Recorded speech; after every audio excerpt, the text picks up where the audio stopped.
Hello दोस्तों, कल last कहाँ से हुआ था? मानव की उत्पत्ति स्टार्ट हो गई थी। मानव की उत्पत्ति के बारे में बता दिए थे कि क्या था। ड्रियोलोपिथेकस, रामापिथेकस, ऑस्ट्रेलियोपिथेकस और होमो इरेक्टस एंड होमो सेपियंस, ये सब के बारे में तो बात हो गई थी। प्रागैतिहासिक काल, आदिऐतिहासिक काल, ऐतिहासिक काल के बारे में भी जान गए थे। प्रागैतिहासिक काल के अंदर पाषाणकालीन स्थल आते हैं। पाषाण काल क्या है, ये सब के बारे में स्टार्ट हो गया था। इसका पार्ट हो गया था। अब स्टार्ट करेंगे आज ये पाषाण काल कि पाषाण काल आखिर में क्या है, किसने स्टार्ट किया, उसमें क्या पढ़ना है। तो पाषाण काल के स्टार्टिंग करते हैं। इतिहास का ये क्लास 3 है ये। इससे पहले सारा कुछ डेटिंग, कौन सी डेटिंग है, carbon dating, potassium argon dating, सारे चीज़ के बारे में बता दिया था। ये सब पूर्व बीसी में अंतर। अब यहाँ से स्टार्ट करते हैं पाषाण काल।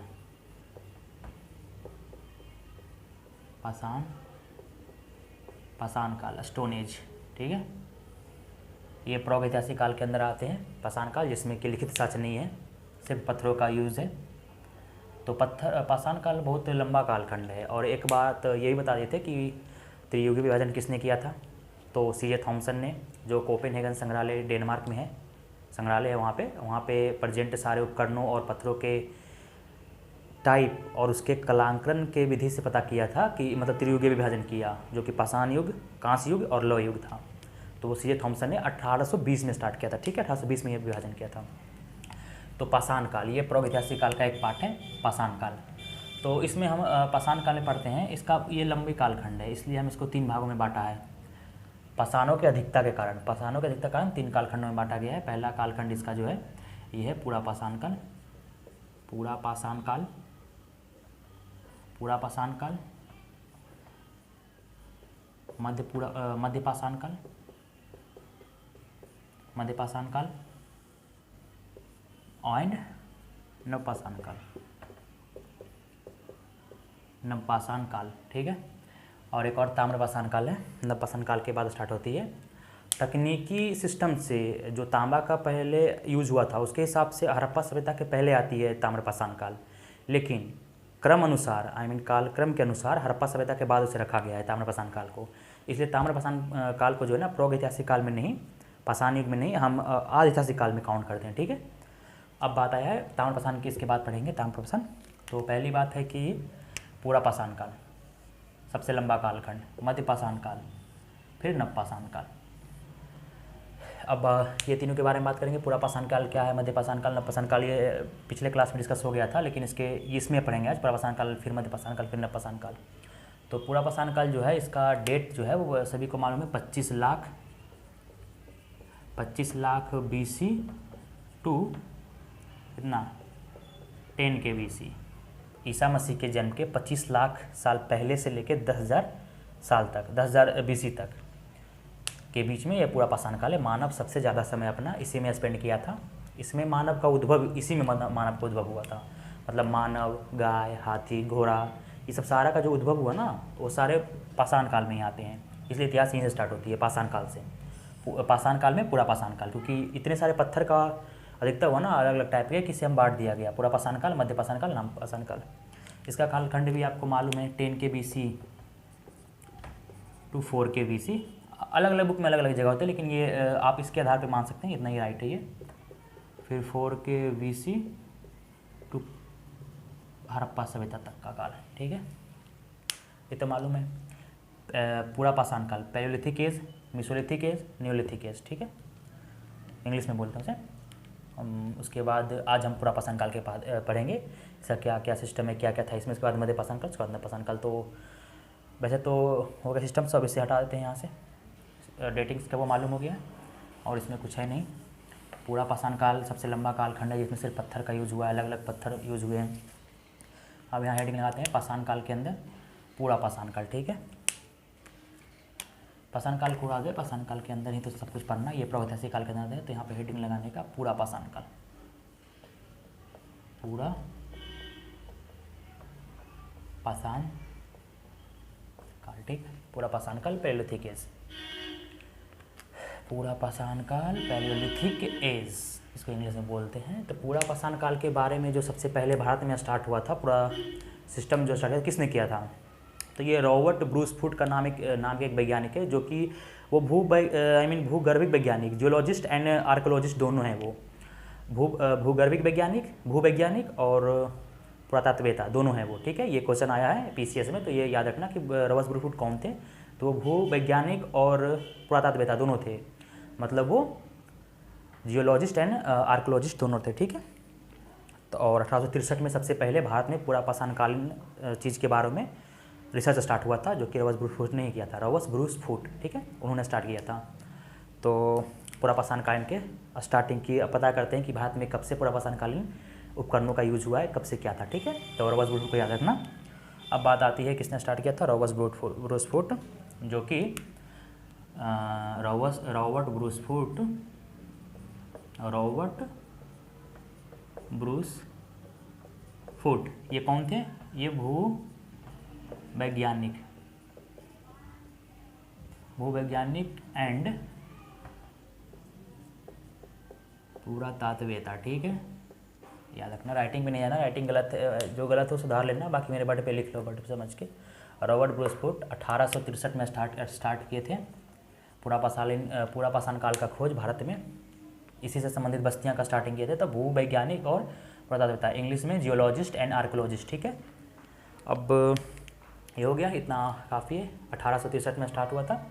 अब इसके पूरा पाषाण काल में क्या क्या सिस्टम हुआ, तो मानव का उद्भव इसी में स्टार्ट होता है।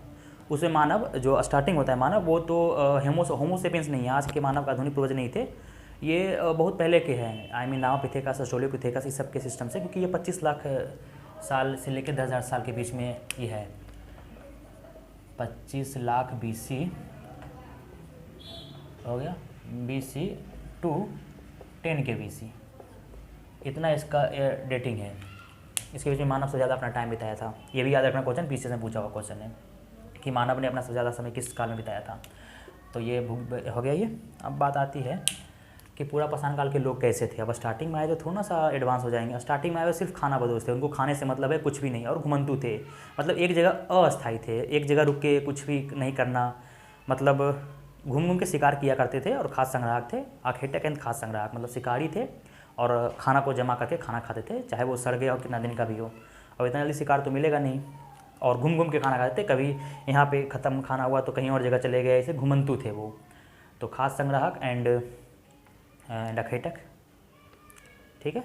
तो और घुमंतु थे, अस्थायी थे, बाकी ये सिस्टम हो गया।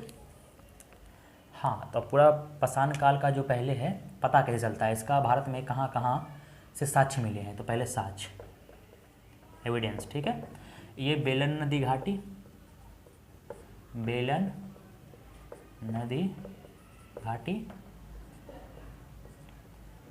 नर्मदा नदी घाटी, नर्मदा नदी के आसपास का क्षेत्र, सोहन नदी घाटी, सोहन नदी घाटी, बेलन river valley, Narmada river valley and Sohan river valley. ये बेलन नदी घाटी जो है ये कहाँ है, ये यूपी में पड़ता है। यूपी में मिर्ज़ापुर से लेके प्रयागराज के बीच में ये बहती है। ये उपनदी है, गंगा नदी की उपनदी है। ये कौन सी नदी में जाके मिल जाती है ये, ठीक है, बेलन नदी घाटी, नर्मदा नदी घाटी। ये है बिंदु क्षेत्र में, ये कहाँ से बहती है, बिंदु क्षेत्र जो पहाड़ी है ना, विंध्याचल पर्वतमाला जो हमारा मध्य प्रदेश के पास है, वहाँ से बहती है। मानव का सबसे पहला साक्ष्य यहीं से मिला था। मानव का जो भी पहला साक्ष्य है वो नर्मदा नदी घाटी से मिला था, ये याद कर लो, ये क्वेश्चन में है। सोहन नदी घाटी, ये साक्ष्य मिले हैं। अब बात आती है कि साक्ष्य तो मिल गया, अब औजारें कौन कौन से थे। मेन चीज़ जो है वो मैं लिखा रहा हूँ, ठीक है, बाकी क्या पढ़ना नहीं है, बाकी इतना ही है, इतना ही काफ़ी समझो। औजार जो है, औजार है, क्या क्या था औजार। औजार भी अलग अलग टाइप के थे, ठीक है। तो पहले हम एक स्क्रैपर था, स्क्रैपर, क्लीवर, और स्क्रैपर, क्लीवर, और भी आगे जाके पढ़ेंगे कौन कौन से हथियार थे, ये सब मेन है। तो बड़े बड़े पत्थर का यूज़ होना स्टार्ट हो गया था। अब औजार हो गया, साक्ष्य हो गया, रॉबर्ट ब्रूसफुट ने भूवैज्ञानिकों को पता थे, ये खोजे हैं। अब इसमें आती है कि खाद्य संग्राहक थे, घुमंतु थे, ये भी मालूम है, शिकार करते ही खाते थे, कच्चा मांस खाते थे, क्योंकि आग की खोज इस टाइम नहीं हुई थी, स्टार्टिंग में नहीं हुई थी आग की खोज। आग की खोज होती है 5 लाख ईसा पूर्व से लेकर 50,000 ईसा पूर्व, जब निम्न पूरा पाषाण काल आता है ना, इसमें तभी आग की खोज होती है, वो भी चाइना से। अब मैं बताऊँगा चाइनीज़ कैसे है वो। तो और इतना हो गया। अब क्या थे, शिकारी थे यहाँ के लोग, ये भी मैं बता दूँ, इसे लिख लेना, इतना लिखाने से वीडियो लंबा हो जाएगी। शिकारी थे, शिकारी एंड खाद्य संग्राहक, ठीक है। कंचा मांस खाते थे, कच्चा मांस खाते थे, बंदा को निपटा दो, टंगड़ी सी आ जाओ कच्चा, ठीक है। और बस पत्थर का, बड़ा बड़ा पत्थर का यूज़ होता था। अब बात आती है, इतना मीन हो गया ना, अब आती है कि पूरा पाषाण काल जो है ना, इसको बांटा भी गया है, क्योंकि अलग अलग टाइप के जो है ना पत्थर का यूज़ होने लगा था। उपकरणों और औजारों के भिन्नता के कारण, औजारों में बहुत सारी चेंजिंग आई, बिठाता हूँ। तो पूरा पाषाण काल को 3 कालखंडों में बांटा गया है, ठीक है। इसको और 3 कालखंड में बांटा गया है, जो कि है, पहले हम पिछले क्लास में बता दिए थे कि पूरा पाषाण काल को औजारों और उपकरणों में भिन्नता के कारण बांटा गया है कि, तो इसको बांटा गया है निम्न पूरा पाषाण काल, मध्य पूरा पाषाण काल, उच्च पूरा पाषाण काल। तो पहले हम पढ़ेंगे निम्न पूरा पाषाण काल। चलो इसको पहले हम लिख दे रहा हूँ, निम्न पूरा पाषाण काल, मध्य पूरा पाषाण काल एंड उच्च पूरा पाषाण काल, ठीक है। पिछले क्लास में इसके बारे में बता चुका हूँ। उच्च पूरा पाषाण काल, lower palaeolithic age, middle palaeolithic age, निम्न पूरा पाषाण काल, middle palaeolithic age and upper palaeolithic age, ठीक है। लिथिक माने पत्थर होता है, ठीक है। अब निम्न पूरा पाषाण काल आ गया। निम्न पूरा पाषाण काल में क्या क्या है, इसका जो समय है ये 5 लाख BC टू 50 के BC, ठीक है। 50 के BC टू मतलब 50,000 BC ईसा पूर्व से लेके 40,000 ईसा पूर्व तक, 40,000 BC टू 10 के BC, ये डेटिंग है इसका, ठीक है। इस समय में अलग अलग पत्थर का यूज़ होना स्टार्ट हो गया था, अलग अलग औजार ही बनना स्टार्ट हो गया था, इसलिए हम इसको बांटे, ठीक है, मतलब बांटा गया इसे। तो डेटिंग इतना इंपॉर्टेंट नहीं, डेटिंग को उड़ा देता हूँ, इसका डेटिंग यूज़ करने के कोई फ़ायदा नहीं, लेकिन तो भी मैं बता दे रहा हूँ। निम्न पूरा पाषाण काल है जिसको, अब इसमें हम क्या क्या हुआ है, तो एक पत्थर आया था, तभी को क्वार्टाजाइट, जो बलुआ पत्थर होता है, बलुआ पत्थर में जो मेटाफोर, बलुआ पत्थर में जब चेंजिंग आता है ना, ताप दाब एंड केमिकल रिएक्शन के कारण बहुत सालों के बाद, तो वो मेटामॉर्फिक में बदल जाता है, आई मीन कायंत्रित हो जाता है। कायंत्रित में बलुआ पत्थर क्वार्टाजाइट बदल जाता है, क्वार्टाजाइट में हो जाता है। ये हम अब ज्योग्राफी में चट्टान में पढ़ेंगे, ठीक है, कि अब शादी से कायंत्रित में बदल रहा है। तो बलुआ पत्थर से तो क्वार्टाजाइट पत्थर का यूज़ होने लगा था, जो कि अच्छा था, उसका औजार इसमें बनने लगे थे, ठीक है। तो पत्थर जो था वो क्वार्टाजाइट, ठीक है ना, मिला ना, बाकी क्वार्टाजाइट, जैसे भी गलत हो तो देख लेना। क्वार्टाजाइट पत्थर का यूज़ होने लगा था, पत्थरों के भिन्नता के कारण यहीं से बांटा गया है क्वार्टाजाइट पत्थर। उसके बाद इसमें आ गया कि क्वार्टाजाइट पत्थर का यूज़ होने लगा। उसके बाद हम इसमें क्या बताएं, अब इसमें जो औजारें हुआ करती थी वो किस टाइप की हुआ करती थी। तो पहले ये तो हो गया, और मेन बात है कि अब निम्न पूरा पाषाण काल में औजारें अलग अलग टाइप के अलग अलग जगह मिली हैं। तो निम्न पूरा पाषाण काल को भी 2 कालखंडों में बांटा गया, ये याद रखने का, ठीक है। पहला है, ये इंपॉर्टेंट है, निम्न पूरा पाषाण काल PCS एग्जाम के लिए इंपॉर्टेंट है। निम्न पूरा पाषाण काल को 2 कालखंडों में बांटा गया है, क्योंकि अलग अलग जगह पर अलग अलग हथियार मिले, इसलिए। तो पहला है चॉपर चॉम्पिंग, बहुत सारे क्लास में ये सब नहीं पढ़ाया गया है। चॉपर चॉम्पिंग संस्कृति में हटा गया है, ठीक है। संस्कृति के मतलब होता है कि एक जगह के जो समाज है वो अपनी वहाँ पे क्या क्या एक तरह के चीज़ों को यूज़ करना, एक तरह के मान्यता विचार थॉट को रखने वाले को संस्कृति बोलते हैं। एक समाज, ऐसा समाज जहाँ एक तरह के संस्कृति, सोच, विचार और कार्य करने का तरीका रहे, उसे संस्कृति कहते हैं, ठीक है। सभ्यता इसका उल्टा होता है, सभ्यता संस्कृति एक नहीं, अलग अलग है, ठीक है। सभ्यता होता है कि वो बाहरी दिखावा, कि वहाँ का सामाजिक मतलब बाहर में क्या अपने प्रगतिशील होने के लिए क्या करते हैं। ऐसे में मानव अगर सभ्यता है तो मानव के अंदर का जो गुण और सब कुछ है वो संस्कृति है। तो संस्कृति सभ्यता में अंतर आगे जाके बात करेंगे, हड़प्पा सभ्यता में। चॉपर चॉपिंग संस्कृति। इसके बाद इसका एक और है हैंड एक्स, ठीक है, हैंड एक्स संस्कृति।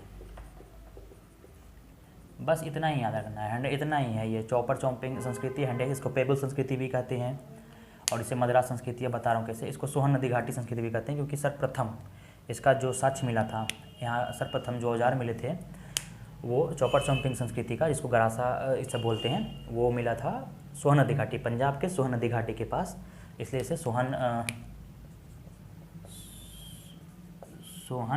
संस्कृति भी कहते हैं, ठीक है।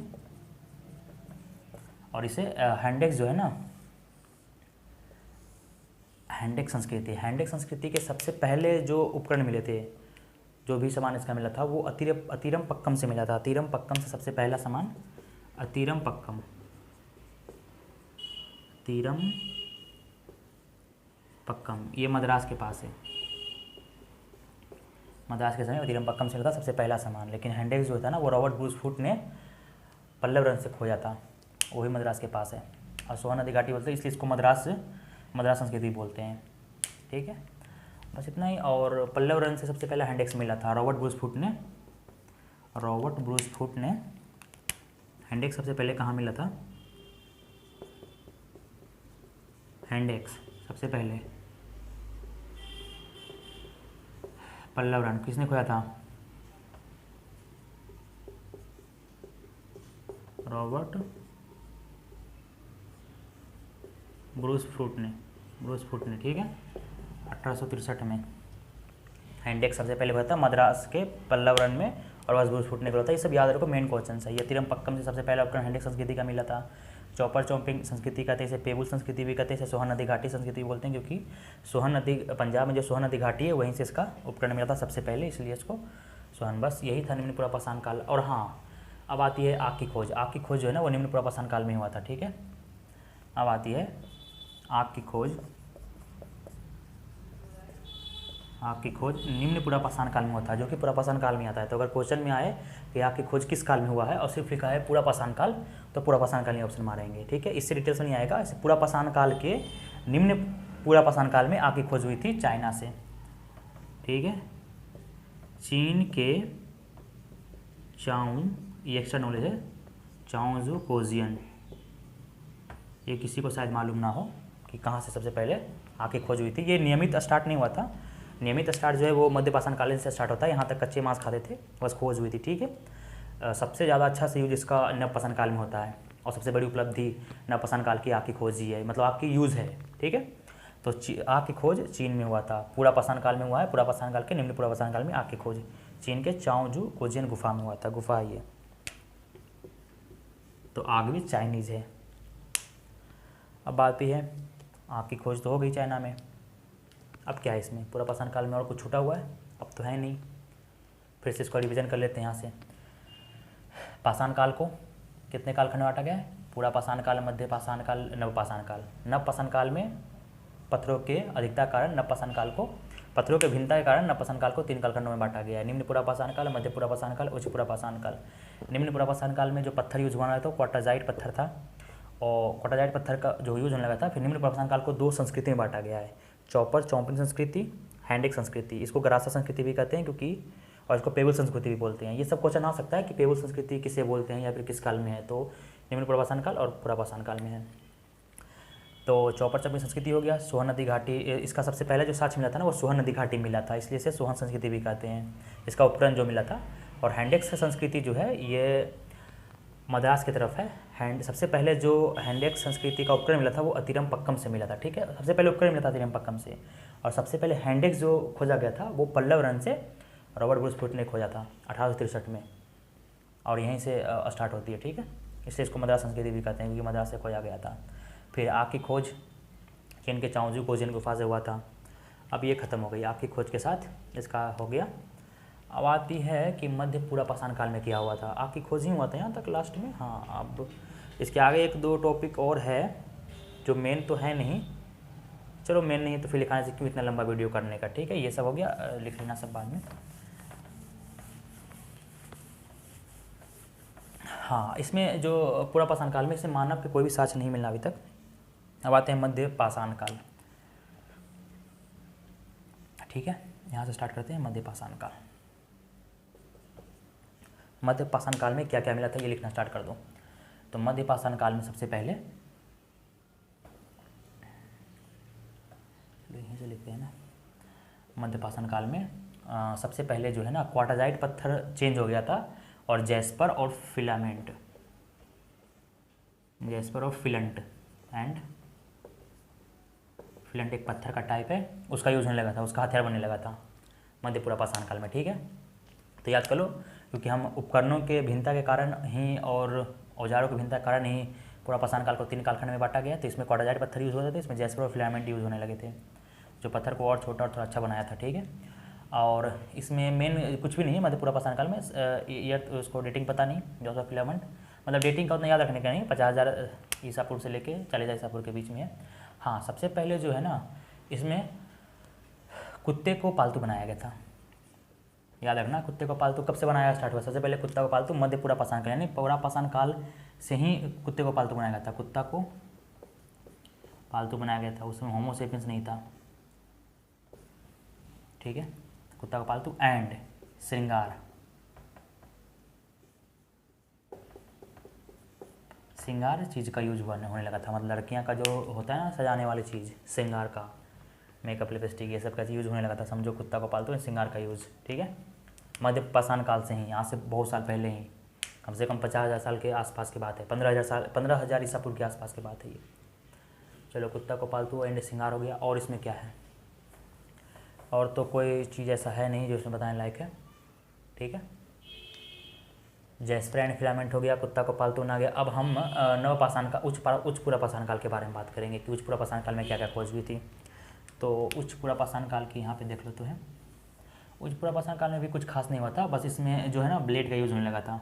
मतलब ब्लेड का यूज़ नहीं, ब्लेड टाइप के पत्थर का जो धारयुक्त होता था, ठीक है। पत्थर जो था ब्लेड धारयुक्त होता था, और इसी में होमोसेपियंस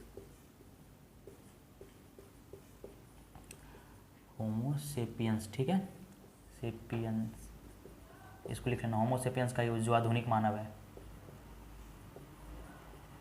हम लोग जो है ना इसी के ये हमारे पूर्वज होमोसेपियंस 40,000 साल 40,000, ठीक है, ईसा पूर्व, ईसा मसीह के 40,000 साल पहले ही होमोसेपियंस आया, जिसको आधुनिक मानव बोलते हैं, बुद्धिमान मानव, उच्च पुरा पाषाण काल में। क्योंकि उच्च पुरा पाषाण काल डेटिंग जो है 40,000 ईसा पूर्व से लेकर 10,000 ईसा पूर्व तक। तो पुरा पाषाण काल खत्म, ये था पुरा पाषाण। जितना ये सारी चीज़ें पुरा पाषाण काल में आएगा। और ऑप्शन पुरा पाषाण काल हो तो पुरा पाषाण काल ही मारना है।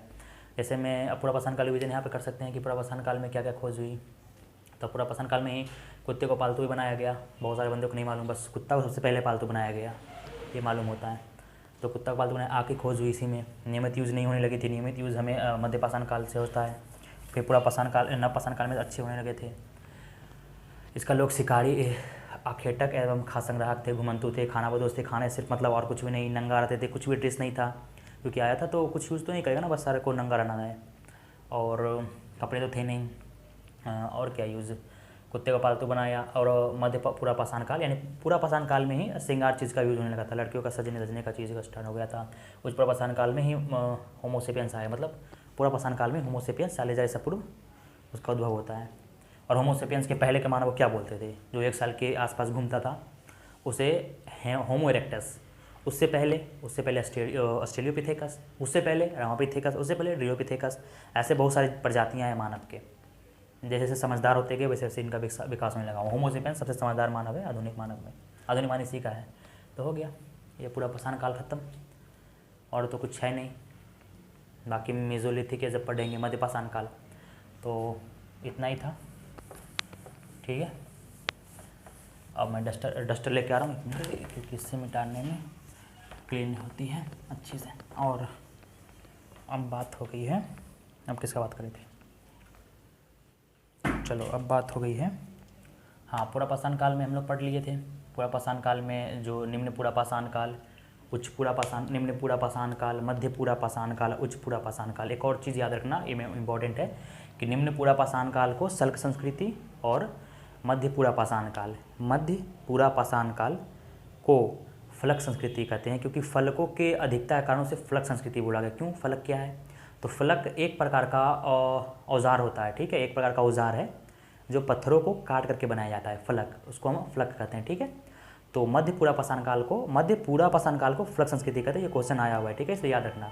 मध्य पुरा पाषाण काल को फलक संस्कृति कहते हैं। और लास्ट का जो है उच्च पुरा पाषाण काल, उसे शल्क फलक दोनों संस्कृति कहते हैं, दोनों औजारों का यूज वहाँ पे होने लगा था, ठीक है। तो ये एक टॉपिक था, खत्म। अब पूरा पाषाण काल खत्म। अब आता है, इसके बारे में सारे कुछ पढ़ लिए थे। अब आया है,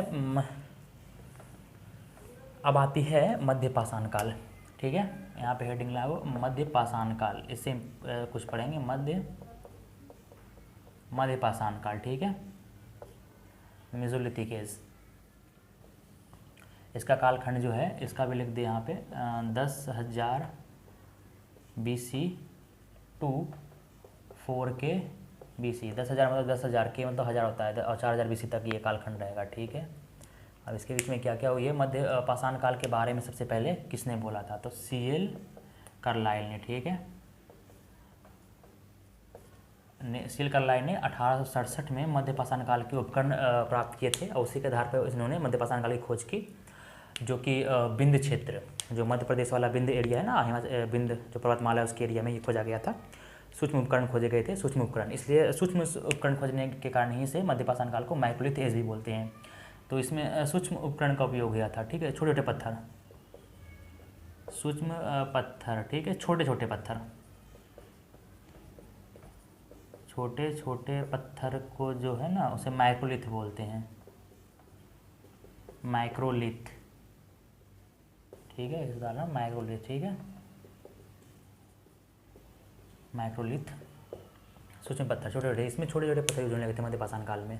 डेट 10,000 BC से 4K BC तक CL कार्लाइल ने 1867 में खोजा था। सूक्ष्म पाषाण जो मिला था विंध्य क्षेत्र से उसी से हिसाब से बताया गया। सूक्ष्म पत्थर, छोटे छोटे पत्थर के यूज होने लगा, माइक्रोलिथ बोलते हैं इसमें। और इसमें और क्या क्या चीज़ है, हाँ, सूक्ष्म पत्थर होने लगा था। और इसके स्थल के बारे में भी अब हम जानें कि स्थल कौन कौन से थे, तो चलो स्थल के बारे में जान लेते हैं कि मध्य पाषाण कालीन का स्थल क्या कहता है। ऐसे में यहाँ पे लिखते हैं मध्य पाषाण काल का। अब स्थल के, मध्य पाषाण कालीन स्थल के मतलब क्या होता है, पूरा पाषाण में कोई ऐसा स्थल नहीं खोजा गया था, बस उपकरण खोजे गए थे। अब स्थल का जो यूज होता है ना वो मध्य पाषाण काल में होता है। तो मध्य पाषाण काल में स्थल मतलब, जैसे हम देखो भारत में एक डेटिंग सिस्टम है जिससे पता किया जाता है कि ये चीज़ कब की है। तो वैसे ही अगर कोई भी चीज़ जो कार्बन डेटिंग या कोई भी सिस्टम से पता चलती है कि ये इस कालखंड का है, मतलब 10,000 ईसा पूर्व से लेके 4,000 ईसा पूर्व के समय तक का कुछ भी मिले उसे हम मध्य पाषाण काल का समझेंगे। इसलिए बहुत सारे ऐसे साक्ष्य मिले हैं इंडिया में, बहुत सारे ऐसे जगह मिले हैं जो डेटिंग से पता चला है कि वो 10,000 ईसा पूर्व से लेकर 4,000 ईसा पूर्व तक के बीच का है। तो उसे मध्य पाषाण कालीन स्थल मान लिए बस। तो यही होता है मध्य पाषाण कालीन स्थल। अगर वही चीज़, कोई चीज़ अगर 25 लाख ईसा पूर्व से लेके 10,000 ईसा पूर्व के बीच का होगा तो वो पूरा पाषाण कालीन होगा, स्थल होगा या औजार होगा, ठीक है। तो ये होता है मध्य पाषाण कालीन स्थल क्या होगा कि कोई भी ऐसा जगह, चीज़ जो डेटिंग से पता चला है कि 10,000 ईसा पूर्व से लेके 4,000 ईसा पूर्व के बीच का है तो उसे हम मध्य पाषाण कालीन स्थल या कुछ भी मानेंगे, उपकरण मानेंगे। तो वैसे ही बहुत सारे नहीं, उत्तर भारत में बस 4-5 जगह ऐसे मिले हैं जो कि मध्य पाषाण कालीन है, ठीक है। उसके बारे में बात करेंगे, ये इंपॉर्टेंट है, क्वेश्चन आते हैं कि ये कौन से, यहाँ का कौन सा स्थल है। तो पहला लिखते हैं मध्य पाषाण कालीन स्थल, याद रखने का ये, ठीक है। मध्य पाषाण कालीन स्थल, इसे माइक्रोलिथ भी कहते हैं, ये भी क्वेश्चन आते हैं, कार्लाइल ने किया था। अब इसका पहले डिवाइड कर लेते हैं यहाँ पे कौन कौन से थे। तो मध्य पाषाण काल का स्थल पहले तो हम कहाँ स्टार्ट करते हैं, मध्य प्रदेश, मध्य प्रदेश, ठीक है, एक स्थल। मध्य प्रदेश के बाद राजस्थान, शॉर्ट फॉर्म अब यूज़ करना है इसका, ठीक है, बाकी तुम लोग लिख लेना है इसका, मैं शॉर्ट फॉर्म यूज़ करूँगा। यूपी, बिहार, ठीक है, बिहार, यूपी बिहार हो गया। अब मध्य पाषाण काल का जो स्थल है ना, इसमें कौन कौन से जगह मिले थे। तो पहले आदमगढ़, इंपॉर्टेंट स्थल है, याद रखना, आदमगढ़ होशंगाबाद के पास है, MP में। भीमबेटका इंपॉर्टेंट स्थल है, भोपाल के पास, रायसेन जिला, रायसेन है ये, सेन, रायसेन जिला MP। ये दो जगह याद रखो, मेन है मध्य प्रदेश का। राजस्थान का बागोर, ये सबसे बड़ा स्थल है पूरा पाषाण काल का, ठीक है। जहाँ से दूसरा, सबसे पहले तो मैं बता रहा हूँ अभी आगे कहाँ कहाँ से क्या क्या साक्ष्य मिले हैं। यूपी का हो गया 2 जगह, एक है महदहा, महदहा मेजा के पास, एक है सराय नाहर राय, सराय नाहर राय, ठीक है। महदहा से क्या, महदहा कहाँ है, मेजा के पास, सराय इलाहाबाद प्रयागराज के पास के एरिया है, मेजा के पास। ये कहाँ है? सराय नहारा प्रतापगढ़ के पास, प्रतापगढ़, ठीक है। बिहार का मध्य पाषाणकालीन स्थल जो है वो पाइसरा है, पाइसरा मुंगेर के पास, मुंगेर के पास ये है मध्य पाषाणकालीन स्थल। मध्य पाषाणकालीन स्थल क्यों बोलेंगे? क्योंकि इंडिया में कोई भी ऐसा चीज़ जिसका डेटिंग से पता चले कि ये 10,000 ईसा पूर्व से लेकर 4,000 ईसा पूर्व के बीच का ये चीज़ है, उसे मध्य पाषाणकालीन बोलेंगे कि वो मध्य पाषाणकाल का है, ठीक। तो वैसे ही ये सब जगह जो है ना सारे मध्य पाषाणकालीन है, क्योंकि उसी समय ये सब चीज़ का, ऐसा नहीं है कि ये सब का नामकरण उसी समय हो गया था, उसी समय से चल रहा था। उस समय कोई किसी का नाम नहीं पता था किसी को कि वहाँ पे क्या बोलते हैं, बस वहाँ पे बंदे रह रहे थे, बस एक जगह पे जिस समय आदि मानव लोग आके रहना स्टार्ट किए। तो उस जगह को जो बाद में 1800 ईस्वी के बाद जब स्टार्ट किया था ना, 1800 ईस्वी के बाद नहीं, 1863 के बाद जब साइड डेटिंग पता है ना, तो जगह का नाम दे दिया गया कि चलो वो आदमगढ़ हो गया, भीमबेटका हो गया, बागोर हो गया, सराय नहारा हो गया, महदा हो गया, पाइसरा, ऐसा नाम दे दिया गया है। बाद में दिया गया 18वीं शताब्दी के आसपास में दिया गया ये सब नाम। और है जगह का, तो जगह का नाम दे दिया आज के बिहार, यूपी, राजस्थान, मध्य प्रदेश। ये नहीं कि उसी समय से नाम चल रहा था कि चलो आदि मानव अगर यहाँ पे रह रहे हैं तो इस नाम को हम भीमबेटका बता दें, नहीं है, उस समय से नहीं, ये सब लेटेस्ट में नाम दिया गया है, आई मीन 18वीं शताब्दी के पास। तो सारे वैज्ञानिक और इतिहासकार जो नाम दिए इसका, ठीक है।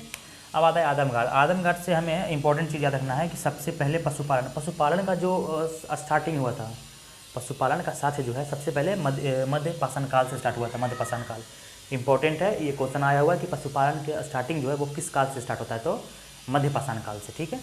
और मध्य पाषाण काल में सबसे पहले जो साक्ष्य मिला था पशुपालन का वो कहाँ से मिला था, तो वो आदमगढ़ से मिला था, होसांग आदमगढ़, ठीक है।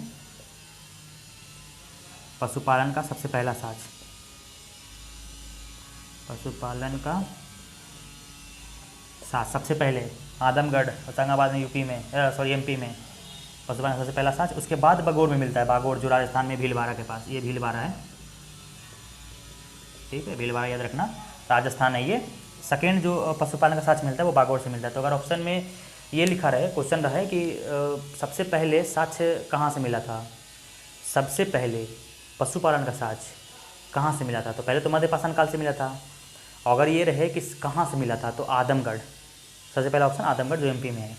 उसके बाद अगर आदमगढ़ ऑप्शन में ना रहे तो बागोर रहेगा, ठीक है, बागोर मानना है फिर। और बस ये हो गया। भीमबेटका, हाँ भीमबेटका इंपॉर्टेंट है क्योंकि भीमबेटका से हमें क्या मिला था, शैल चित्र मिला था, गुफा में जो था ना चित्रकारी, गुफा चित्रकारी, इसमें सबसे ज़्यादा गुफा का चित्र मिला था भीमबेटका से, याद रखना। इसलिए से वहाँ के चित्रों को ना यूनेस्को ने वर्ल्ड आई मीन विश्व विरासत में सूची में शामिल किया, वहाँ के चित्रों को, भीमबेटका के चित्रों को विश्व विरासत में शामिल है ये। तो ये याद रखना, चित्रकारी सबसे ज़्यादा यहीं मिला था। इंपॉर्टेंट क्वेश्चन जो मैं बोल रहा हूँ उस पर ध्यान दो, इंपॉर्टेंट क्वेश्चन है सारे, ठीक है। होशंगाबाद रायसेन जिला में, ये भीमबेटका रायसेन जिला में गुफा का चित्र से प्रसिद्ध है, बहुत सारे गुफा का चित्र मिला था, विश्व विरासत में शामिल है, यूनेस्को ने शामिल किया था। बागोर से पशुपालन का दूसरा साक्ष्य मिला था। अगर ऑप्शन में ये रहे तो बागोर ही मानना है। सबसे बड़ा मध्य पाषाण काल का जो सबसे बड़ा स्थल है वो बागोर ही है। महदहा, महदहा से क्या मिला था, महदहा से तो हाँ महदहा, इसमें एक और चीज़ है, यूपी जो है ना, यहाँ एक दमदमा भी है, चलो इसको भी नीचे लेके आओ, दमदमा, ये भी मध्य पाषाण काल का स्थल है, ठीक है। और ये दमदमा ये भी प्रतापगढ़ के पास है, ठीक है। हाँ ये तीनों जगह से मिला के पता है क्या मिला, हड्डी के उपकरण और औजार। तो यहाँ से क्या मिला, इंपॉर्टेंट क्वेश्चन, हड्डी के उपकरण और औजार, ये याद रखने का। ये मध्य पाषाण काल में जो हड्डी के उपकरण और औजार मिले वो कहाँ से मिले हैं, महदहा से, दमदमा से और सराय नहारा से, याद रखना। हड्डी के उपकरण इंपॉर्टेंट क्वेश्चन है, BBI, सारे BBI क्वेश्चन है जो मैं बता रहा हूँ, याद रखना ये सब कि कहाँ से क्या क्या मिले हैं। हड्डी के उपकरण मिले हैं, ये तीनों जगह से मिले हैं, महदहा, दमदमा और सराय नहारा, हड्डी के उपकरण और औजार। अब आता है पाइसरा। पाइसरा से फिलहाल कुछ भी नहीं मिला है, बस ये मुंगेर के पास है, याद रखना। बिहार के मध्य पाषाणकालीन स्थल कौन से हैं, तो पाइसरा ऑप्शन में रहेगा, मार देना, ठीक है। यूपी के मध्य पाषाणकालीन स्थल कौन से हैं, तो महदहा, सराय नहारा, दमदमा। महदहा जो है ना ये पाषाणकालीन स्थल है, क्योंकि एक समय सभी, जैसे इंडिया में ना एक जगह के सारे नहीं चलते थे, एक ही डेटिंग नहीं चलता था। जैसे मैं यहाँ पे अगर समझो ये है कि हड़प्पा सभ्यता है, तो हर एक जगह हड़प्पा सभ्यता नहीं है। हड़प्पा सभ्यता कहीं लास्ट हो रहा है, कहीं बहुत ज़्यादा डेवलप है, कहीं बहुत कम डेवलप है। जैसे में कहीं पे चल रहा है अगर नवपाषाण काल, किसी एरिया में, तो किसी एरिया में उसका ताम्रपाषाण काल चल रहा है। वैसे हड़प्पा चल रहा है तो ताम्रपाषाण, ऐसे में मतलब एक जगह नहीं है। अगर जो भी सभ्यता का अगर लास्ट होने चले तो उसे उत्तर बोलते हैं। जिसमें वैदिक सभ्यता है तो उसका लास्ट स्टेज है उत्तर वैदिक। हड़प्पा, उत्तर हड़प्पा। नवपाषाण, उत्तर नवपाषाण। खत्म होने की स्थिति को हम उत्तर बोलते हैं, ठीक है। लास्ट स्टेज जब आती है ना, तो जैसे मौर्य काल का जब खत्म होता है ना, मौर्य काल के सारे शासन, तो मौर्योत्तर काल स्टार्ट होता है, मतलब खत्म होने के स्टेज को उत्तर बोलते हैं, पोस्ट। हो गया सारा, ये सब समझ में आ गया ना। ये मध्यपाषाण कालीन स्थल है। और क्या इंपॉर्टेंट था, सारा कुछ तो गया। हाँ, हड्डी के उपकरण मिले। हाँ, एक और इम्पोर्टेंट क्वेश्चन जो मध्यपाषाण काल से संबंधित है वो है कि मध्यपाषाण काल से ही मानव का अस्थियाँ मिलना स्टार्ट हो गया था। और सबसे पहले अस्थि कहाँ मिला था मानव का, मानव का अस्थि सबसे पहले कहाँ मिला था? इंपॉर्टेंट क्वेश्चन, नर्मदा नदी घाटी। तो मानव का सबसे पहले साक्ष्य कहाँ से मिला था? यहाँ लिख लो, मध्यपाषाण काल के अंदर ही है, नर्मदा नदी घाटी, ठीक है। नर्मदा नदी घाटी से मानव का साक्ष्य, एविडेंस ऑफ ह्यूमंस, मानव साक्ष्य सबसे पहले नर्मदा नदी घाटी से मिला था। इंपॉर्टेंट क्वेश्चन है, ये भी लिख लेना। तो आया क्वेश्चन में, मानव का सबसे पहला कहाँ, मतलब कौन से जगह पे मिलना स्टार्ट हुआ था? तो मध्यपाषाण कालीन से स्टार्ट हुआ था और सबसे पहला साक्ष्य नर्मदा नदी घाटी से प्राप्त हुआ था। तो ये हो गया मध्यपाषाण काल में क्या है। CL कार्लाइल ने 1867 में मध्यपाषाण काल की स्टार्टिंग की। कहाँ से मिला था पत्थर? जो सूक्ष्म, जो इसका छोटा छोटा पत्थर है ना, वो बिंदु क्षेत्र से मिला था, इसलिए स्टार्ट किया था, उसी से खोजा था ये। 10,000 BC से 4,000 BC के बीच में इसका सिस्टम है। सूक्ष्म पत्थर, छोटे छोटे पत्थर के मिलने का इसे मैक्रोलिथ भी बोलते हैं। मध्यपाषाण काल के स्थल है मध्य प्रदेश, राजस्थान, यूपी, बिहार, इसी एरिया में मिला था। आदमगढ़, जहाँ से पशुपालन का सबसे पहला साक्ष्य मिलता है, और मध्यपाषाण काल में ही पशुपालन की शुरुआत होती है। और मध्यपाषाण काल के लोग जो है ना, एक और इम्पोर्टेंट क्वेश्चन, मध्यपाषाण काल के लोग जो है ना, शिकार तो करते थे, फिर बाद में पशुपालन, स्टार्टिंग में शिकार ही करते थे और मछली पकड़ना सीख गए थे। तो शिकार तो करते थे, शिकार, मछली पालन, मछली पकड़ना, पालन नहीं, मछली पकड़ना, इसी में सीखे थे, ठीक है। और तीर कमान भी इसी में सीखा था सबको, ठीक है। फिर और कच्चा मांस इसमें भी खाते थे, लेकिन फिर बाद में आपका अच्छा से यूज होने लगा था ना, तो फिर पका हुआ मांस खाना स्टार्ट कर दिया था। और पशुपालन का सबसे पहला यहीं पे, मतलब पशुपालन की शुरुआत हुई इसी, ठीक है। और इम्पोर्टेंट में क्या है, तीर कमान की भी स्टार्टिंग हो गई थी। पशुपालन का सबसे पहले साक्ष्य, अगर क्वेश्चन आएगा कि भारतीय उपमहाद्वीप में सबसे पहले पशुपालन का साक्ष्य कहाँ से मिलता है, तो पशुपालन का साक्ष्य मध्य प्रदेश के आदमगढ़ से मिलता है, ठीक है। सेकेंड, बागोर से। अगर ऑप्शन में बागोर हो, आदमगढ़ ना हो, तो बागोर को मानना है। अगर बागोर और आदमगढ़ दोनों हो तो आदमगढ़ को मानना है सबसे पहले में। सेकेंड में बागोर, सबसे बड़ा मध्यपाषाण कालीन स्थल बागोर। भीमबेटका से क्या मिला है? रायसेन जिला में है भीमबेटका, जहाँ से गुफा चित्रकारी मिला है, जिसे विश्व विरासत शामिल में यूनेस्को ने किया है, विश्व विरासत में शामिल किया है। गुफा चित्रकारी सबसे ज़्यादा मिला है। और यहाँ से पुरापाषाण काल के औजार भी मिले थे, ठीक है। लेकिन ये चित्रकारी है ना, ये मध्यपाषाण कालीन है, क्योंकि डेटिंग से पता चलता है। फिर बागोर हो गया मादहा, सरायनहरा और दमदमा, तीनों जगह से क्या मिला था? हड्डी के उपकरण मिले थे, ठीक है। हाँ, हड्डी के उपकरण मिले थे। और क्या पता है? और तीनों जगह से हड्डी के उपकरण मिले थे। हाँ, और यहाँ सिस्टम है कि दमदमा से ये इम्पोर्टेंट क्वेश्चन है, दमदमा से मे बी आई 41 मानव कंकाल मिले थे। 41 मानव कंकाल मिले थे, जिसमें से 5 जो थे वो युग्म थे, 5 युग्म समाधान, मतलब 5 ऐसे कब्र मिले थे ना, जहाँ 2-2 करके बंदे को गाड़ा गया था, चाहे वो एक लड़का एक लड़की थी, या फिर दोनों लड़का, क्या था वो अभी तक मालूम नहीं है, लेकिन 2-2 करके जोड़ा थे, एक लड़का एक लड़की था। उसके बाद युग्म समाधान, और एक और यहाँ से मिला है एक साथ, यहीं से मिला है एक साथ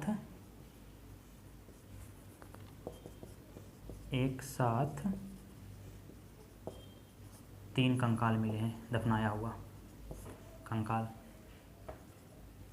का सावधान, मतलब कब्र, मतलब दमदमा से 5 युग्म समाधान और एक साथ 3 कंकाल का समाधान मिला है, ये दमदमा से, ठीक है।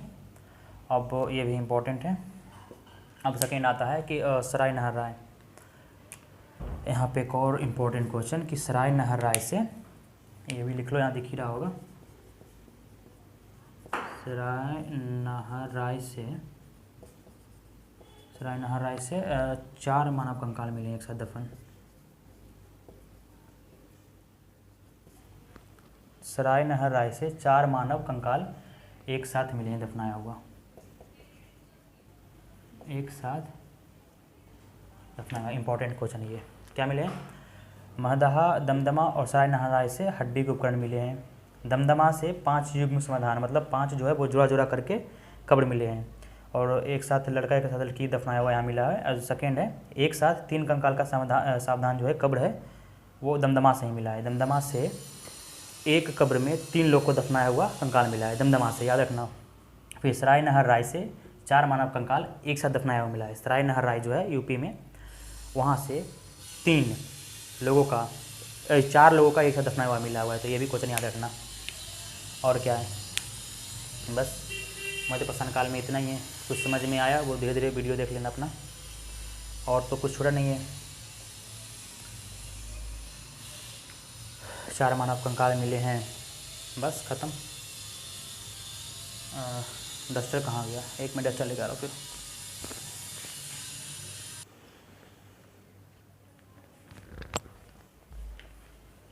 तो इसको मिटा देते हैं। सारा कुछ ये समझ में आ गया ना कि मध्य पाषाण काल 1000 BC से 4000 BC, CL कार्लाइल 1867 में खो जाता है इसका सारे चीज़। सूक्ष्म पत्थर, छोटे उपकरण माइक्रोलिथ इसे बोलते हैं। छोटे पत्थर का कारण ही क्योंकि छोटे पत्थरों को माइक्रोलिथ बोला गया है। नर्मदा नदी घाटी से मानव का साथ सबसे पहले मिला है पाषाण काल में ही। शिकार, मछली पकड़ना, तीर कमान सब इसी चीज़ में, मतलब वहाँ के लोग शिकारी भी थे, मछली पकड़ना भी सीख गए थे और तीर कमान भी चलाना यूज हुए थे। पशुपालन की सबसे पहले स्टार्टिंग मध्य पाषाण काल से ही होती है। और पशुपालन का सबसे पहले सच कहाँ मिलता है भारत में करने का? तो वो आदमगढ़ MP में मिलती है। दूसरा बागोर में, राजस्थान में। अब यहाँ पे मध्य पाषाणकालीन स्थल मध्य प्रदेश के आदमगढ़, भीमबेटका, बागोर, महदहा, दमदमा और सराय नहर राय, ये सब मध्य पाषाणकालीन स्थल है। बिहार में पाइसरा। हड्डी के उपकरण और औजार ये तीनों से मिला था, महदहा, दमदमा और सराय नहर राय से मिला था। दमदमा से 5 युग्म समाधान मिले हैं और एक साथ 3 कंकाल समाधान दमदमा से मिले हैं। सराय नहर राय से 4 मानव का एक साथ दफनाया हुआ मिला है कंकाल। तो ये सब हो गया, ठीक है। अब इसे हम उड़ाते हैं। इसमें अब कुछ नहीं, यही इंपॉर्टेंट थी। ये सब सारे मेन इंपॉर्टेंट है इसे पढ़ने का, क्योंकि ये सब सारा क्वेश्चन आएगा एग्ज़ाम में या फिर आ चुका है, ठीक है, बड़े बड़े एग्जामों में। और ऐसा नहीं है कि छोटे एग्जामों के लिए नहीं है, आजकल सारे एग्जाम में ये सब आ रहे हैं।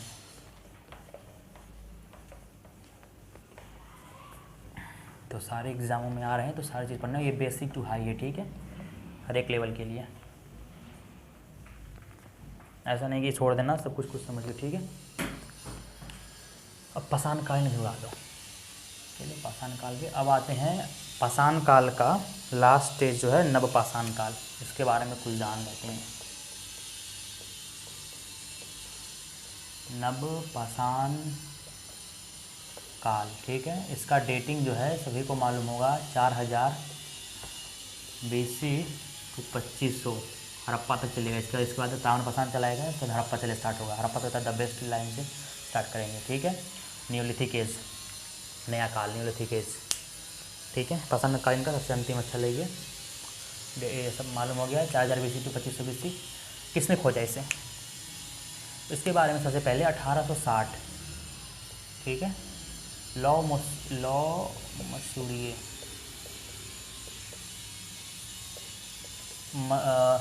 यूपी के टोंस नदी जो प्रयागराज के पास बहती है और मिर्ज़ापुर के पास टोंस नदी में ही इसी से संबंधित पत्थर और उपकरण प्राप्त किए हैं और उसे नव पाषाण कालीन दिया 1860 में लॉ मसूरिये ने, ठीक है। अब इसी काल में सबसे पहले कृषि का स्टार्ट होती है। यहाँ के लोग जो थे ना, ये खाद्य उत्पादक हुए थे।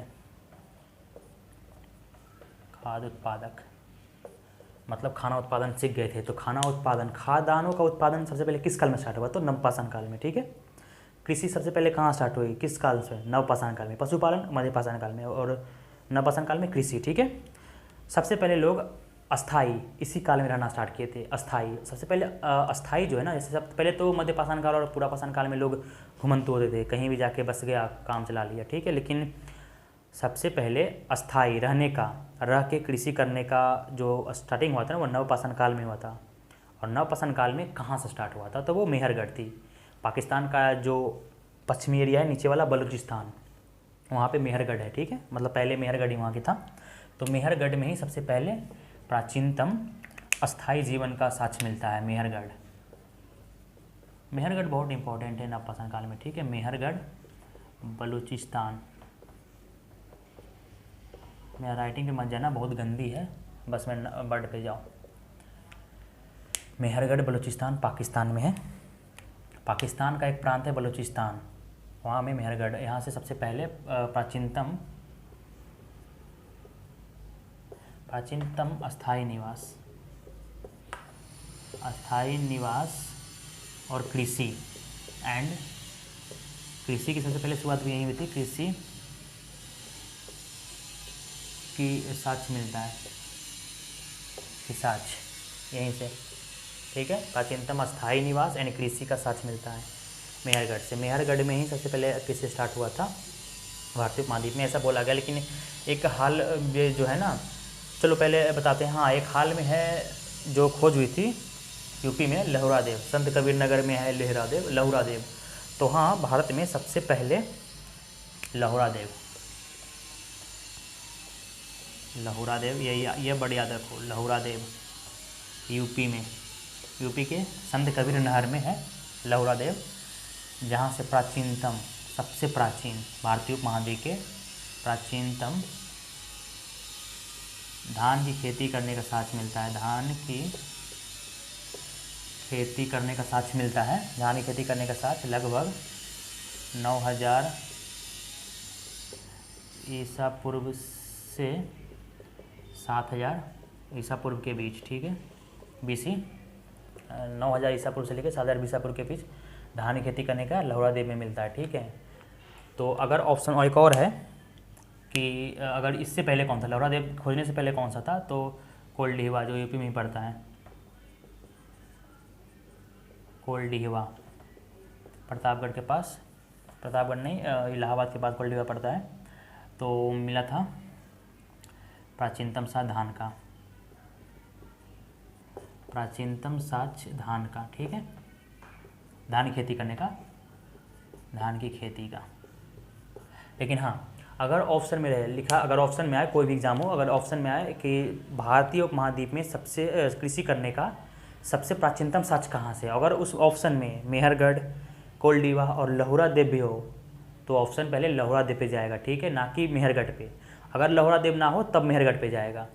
तो क्वेश्चन में अगर रहेगा कि भारतीय उपमहाद्वीप में सबसे पहले कृषि करने का साक्ष्य कहाँ से प्राप्त होता है, तो अगर ऑप्शन में लहुरादेव हो तो लहुरादेव मारना है, अगर ऑप्शन में लहुरादेव नहीं हो तो मेहरगढ़ होगा, मेहरगढ़ मारना है, ठीक है।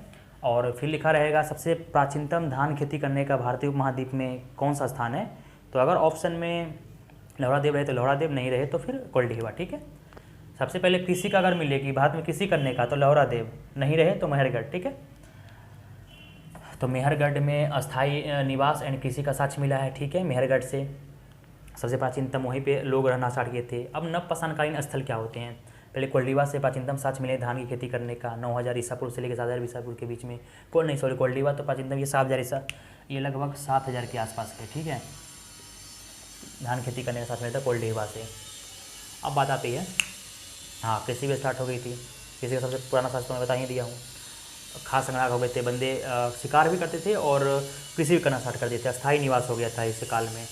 अब आती है बात कि नवपाषाणकालीन स्थल किसे बोलते हैं, तो स्थल में वही बता दिया था कि अगर कोई भी भारत में या कहीं भी कोई भी ऐसा सिस्टम, ऐसा डेटिंग सिस्टम जो जिससे पता चले, जैसे में 4000 ईसा पूर्व से लेके 2500 ईसा पूर्व के बीच को हम नवपाषाण काल मानते हैं, तो उसके बीच कोई भी चीज़ मिलती है या डेटिंग से पता चलता है तो उसे नवपाषाण काल का बोलेंगे। जैसे में कोई भी नवपाषाण काल के जैसे 4000 ईसा पूर्व से लेके 2500 ईसा पूर्व के बीच में कुछ भी मिले तो उसे बोलेंगे नवपाषाणकालीन है। तो वैसे ही नवपाषाणकालीन स्थल भी बहुत सारे हैं जो कि धीरे धीरे आगे बढ़ते गए तो बंदा रहना स्टार्ट किया, तो नवपाषाणकालीन का स्थल मिला है, तो यहाँ पे मारेंगे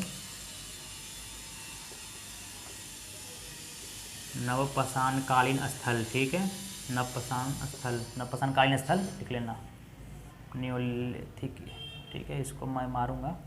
आई मीन यहाँ से क्या क्या, हाँ चलो पहले यहाँ लेके आओ। पहले क्या मिला, हाँ पहले कहाँ मिला नवपाषाणकालीन स्थल, उत्तर पश्चिम में आ जाते हैं पहले, भारत के उत्तर पश्चिम एरिया, ठीक है, उत्तर पश्चिम एरिया जानते हो ना, भारत है, उत्तर ऊपर की ओर होता है, पश्चिम पीछे की होता है। तो जहाँ राजस्थान, पंजाब, उसके बगल में बलूचिस्तान, पहले उपमहाद्वीप था ना तो बलूचिस्तान इसी में आएगा, उत्तर पश्चिम एरिया में अब बलूचिस्तान आएगा। फिर दूसरा है उत्तर एरिया में कश्मीर आ गया, एक कश्मीर को पहले ले लो, पहले कश्मीर में कुछ मिले हैं। फिर उत्तर भारत में आ जाए। उत्तर भारत में 2 स्थल है, एक है यूपी, एक है बिहार। ठीक है, यूपी बिहार। प्रायद्वीपीय भारत में भी कुछ मिला है, लेकिन पहले पूर्वी भारत की बात कर लेते हैं। पूर्वी भारत, फिर लोग नवपाषाण काल में ना प्रायद्वीपीय भारत में भी जाना स्टार्ट कर दिए थे। तमिलनाडु से मिला है, कर्नाटक से मिला है नवपाषाणकालीन स्थल। पयमपल्ली जो है ना नवपाषाणकालीन स्थल है तमिलनाडु का, याद रखना। पयमपल्ली तमिलनाडु का नवपाषाणकालीन स्थल है। कर्नाटक में भी बहुत सारे हिमगिरी का पर्वत है, ये सब मतलब वहाँ पे बहुत सारे मिले चीज़। अब आते हैं, ये यूपी हो गया, कश्मीर हो गया। तो नवपाषाणकालीन स्थल में उत्तर पश्चिम में मेहरगढ़ और राना गुंडोई, याद रखना नवपाषाणकालीन स्थल है। मेहरगढ़, राना गुंडोई, राना गुंडोई ऐसे ही याद रखना। कश्मीर में बुर्जहोम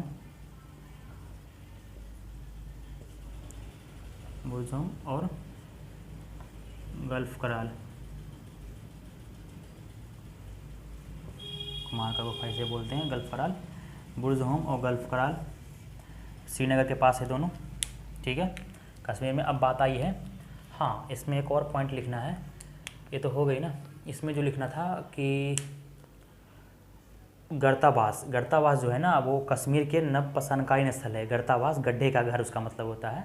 कश्मीर में ठंड पड़ती है, तो जो ठंड रहती है ना उसके से बचने के लिए लोग वहाँ के गड्ढे में घर बनाया करते थे। और वहीं से मिला है कि गड्ढे में जो बंदा है ना, बुर्जहोम से शायद मिला है, कि बुर्जहोम से मिला है कि गड्ढे में जब अपना मालिक के साथ, जैसे कुत्ता पालतू बनाया गया था, तो कुत्तों को अगर मर गया मालिक तो कुत्ते के साथ दफना दो वहाँ पे। तो कुत्ते के साथ मालिक का दफनाने का साक्ष्य मिला है बुर्जहोम से। ठीक है, और युग्म समाधि भी मिला है वहाँ से। गल्फ कराल हो गया। फिर यूपी का जो सिस्टम आता है, यूपी में 2 जगह मिलता है, एक कोल्डीहवा इलाहाबाद के पास, और एक यूपी में मिलता है महदहा। ठीक है, नवपाषाणकालीन स्थल है महदहा, मध्यपाषाणकालीन स्थल भी यूपी का। बिहार में आता है, बिहार में भी 2 चीज़ को याद रख लो, चिरांद, सारण जिला, पटना के 40 किलोमीटर दूर चिरांद। ठीक है, चिरांद है, और सेनुआरा, ये बिहार का स्थल है, सारण जिला के पास दोनों। अब आता है पूर्वी भारत। पूर्वी भारत में एक पश्चिम बंगाल हो गया,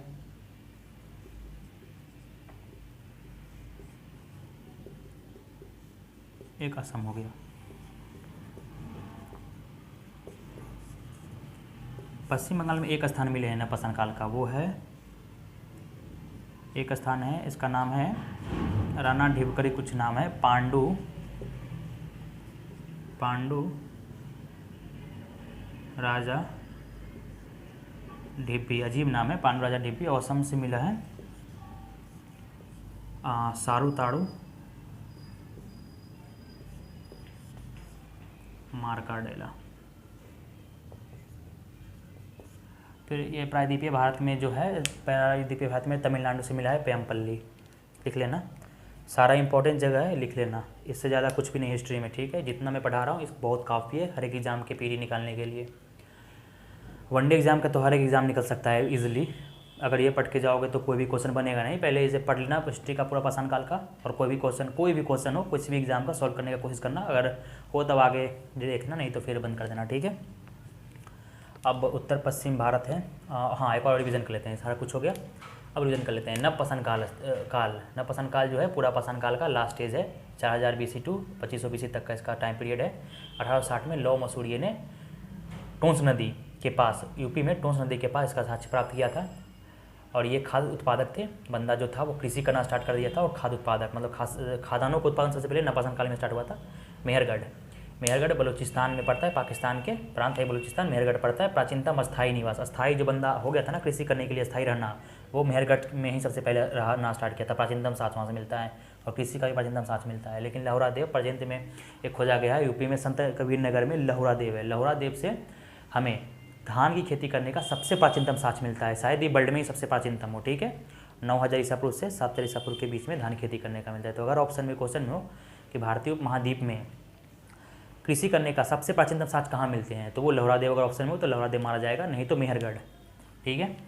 और लोहरादेव यूपी प्राचीनतम खेती का साक्ष्य 9000 पूर्व से इतना बेस। कोल्डीवा यूपी में प्राचीनतम साक्ष्य धान की खेती करने का, हाँ कोल्डीवा से धान की खेती करने का साक्ष्य मिला है, लोहरादेव से पहले यहाँ मिला था, ठीक है।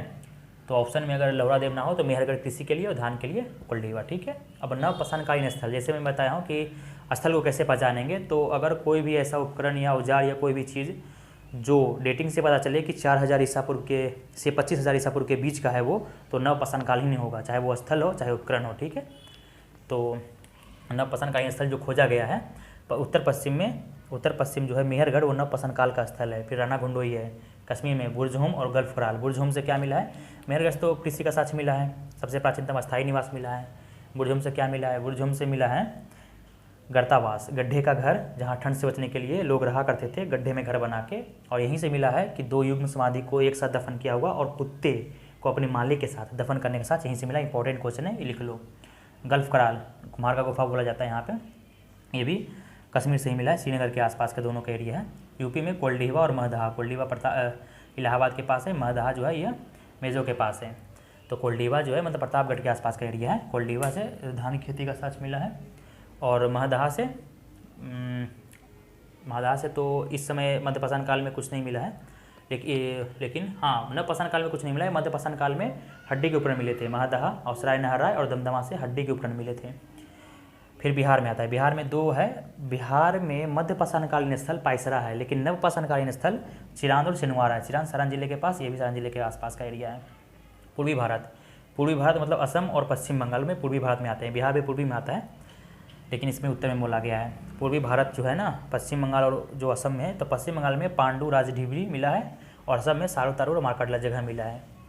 प्रायद्वीपीय भारत में कर्नाटक, आंध्र प्रदेश, तमिलनाडु, ये सब एरिया से बहुत कुछ मिले हैं, लेकिन सिर्फ इसमें एक तमिलनाडु में पेयमपल्ली याद रखना, ठीक है, पेयमपल्ली। खत्म। चिरांद उरान जो नाम ये ना सब बाद में नाम दिया गया, इन्हें की बंदा रहना स्टार्ट किया, वहाँ से नाम पहले बंदे रहते थे, उसको कुछ नाम नहीं दिया था, तो बाद में सब नाम याद रखना। इंपॉर्टेंट नाम है, मेहरगढ़, राणा गुंडोई, बुर्जहोम सब नवपाषाणकालीन स्थल है। अब नवपाषाण काल का कुछ ही बचा नहीं, प्राचीनतम खेती का साक्ष्य मिला है, ये सब तो मालूम हो गया है। अब इसके बाद ताम्रपाषाणकालीन स्टार्ट करेंगे। आज के लिए इतना ही रहने देते हैं, काफ़ी हो गया है। तो पाषाणकालीन जो आज पाषाण काल था वो खत्म हो गया है, अब ताम्रपाषाण काल पढ़ेंगे। तांबा और पत्थर दोनों का यूज़ होने लगा तो ताम्रपाषाण स्टार्ट हो गया, ठीक है। उसमें आहार संस्कृति, जारवे संस्कृति, कैथा संस्कृति, मालवा संस्कृति, बहुत सारी संस्कृतियाँ उसमें। संस्कृति किसे कहते हैं ये तो मैं पहले ही बता चुका हूँ, तो इसके बारे में पढ़ेंगे। जैसे नबदा टोली मध्य प्रदेश में मिला है, इंपॉर्टेंट स्थल है, बहुत सारे ऐसे चीज़ हैं वहाँ पे। फिर ताम्रपाषाण काल में महाराष्ट्र में दायमाबाद, इनाम गांव, इस सब में जो है बंदे ना मतलब सबों को धरती के अंदर फर्श के नीचे दफन करते थे वहाँ पे, ठीक है। और वहाँ पे दफन करने के बाद चारों तरफ से बड़े बड़े पत्थर से घेर दिया जाता था। उस बड़े बड़े पत्थर को घेरे को बृहत पाषाण या बड़े पत्थर, माइक्रोलिथ नहीं, उसे मेगालिथ बोला गया है। मेगालिथ मतलब महापाषाण, ठीक है, महापाषाण उसे बोला गया है। इस सबों को चारों तरफ से बड़े बड़े पत्थरों से घेर देने को महापाषाण, ठीक है। उसमें जो दक्षिण भारत में जो है ना, वो जो सब को दफनाया जाता था वो उत्तर से दक्षिण दफनाया जाता था। ये इंपॉर्टेंट क्वेश्चन है, यूपीएससी और पीसीएस में पूछा हुआ क्वेश्चन है, ठीक है, आया हुआ है, तो कभी भी आ सकता है। डिटेल्स में ये गया हुआ है कि ताम्रपाषाण काल में दक्षिण भारत के लोग सबों को किस दिशा में दफनाते थे, तो उत्तर से दक्षिण की ओर दफनाते थे, ठीक है। ये ताम्रपाषाण के बारे में आगे पढ़ेंगे। और ताम्रपाषाण काल को कर्म के अनुसार में हड़प्पा सभ्यता के बाद रखा गया है।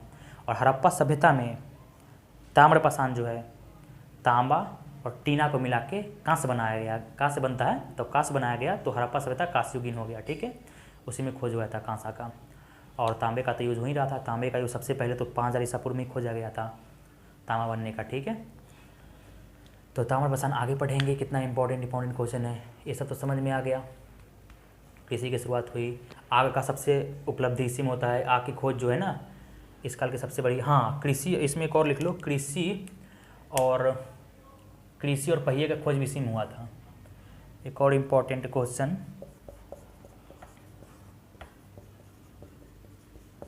नवपाषाण काल में कृषि एंड पहिए पहिए की खोज हुआ था, ठीक है, खोज। तो कृषि एंड पहिए खोज ये लिख लेना, नवपाषाण काल में ही कृषि एंड पहिए का खोज हुआ था, ठीक है। और भी कुछ छूटा नहीं है वैसे तो, इम्पोर्टेंट इतना ही है। स्थल खत्म हो गया है, तो अब स्टार्ट आज ही ख़त्म करते हैं ताम्रपाषाण काल में, ठीक है। ताम्रपाषाण भी आज ही ख़त्म करना है, तो स्टार्ट आज करते हैं। इसके बाद नवपाषाण काल के बाद जो है वो स्टार्ट होता है ताम्रपाषाण काल। तो इतना डस्टर लाने की, चलो इसे यहाँ पे दिख जाएगा। अब ताम्रपाषाण काल इसके बाद स्टार्ट होती है, तो चलो ताम्रपाषाण का स्टार्ट करते हैं। तो इसमें कुछ और तो छूटा नहीं है। हाँ वैसे नवपाषाण, अच्छा एक और बात आती है कि सबसे पहले किस चीज़ का खेती स्टार्ट हुआ था, मतलब लोगों ने, मानव ने सबसे पहले किस चीज़ का खेती स्टार्ट किया था, तो वो थी जौ, ठीक है, ये भी याद कर लेना। सबसे पहले खेती, ठीक है,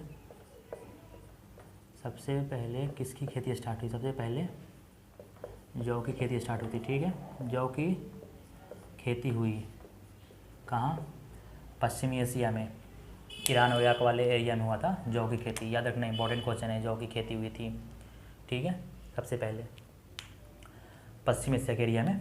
उसके बाद फिर वहीं पे लगभग 8000 ईसा पूर्व क्या हुआ था, 8000 BC के आसपास की घटना है, मतलब खेती हुआ था जौ की। उसके बाद गेहूँ का भी जो है ना वहीं उसी समय में स्टार्ट हो गया था, फिर मेहरगढ़ में आया था। अच्छा एक और बात है कि ऐसा कौन सा जगह जो है जहाँ से पाषाण काल से लेके हड़प्पा तक के साक्ष्य प्राप्त होते हैं, तो वो है मेहरगढ़, ठीक है। मेहरगढ़ जो है, मेहरगढ़ ये दिख जाए ना, मेरा राइटिंग भी तो समझ नहीं आई किसी को। मेहरगढ़ जो बलूचिस्तान में पड़ता है, यहाँ से पाषाण काल से लेके, पाषाण काल संस्कृति से लेके हड़प्पा तक के साक्ष्य प्राप्त होते हैं, ठीक है, हड़प्पा तक के साक्ष्य प्राप्त होते हैं, तक के साक्ष्य प्राप्त होते हैं मेहरगढ़ से। तो ये क्वेश्चन में आएगा तो बता देना कैसा। मेहरगढ़ एक स्थल है जहाँ से कि पाषाण काल से लेके हड़प्पा तक के साक्ष्य प्राप्त होते हैं।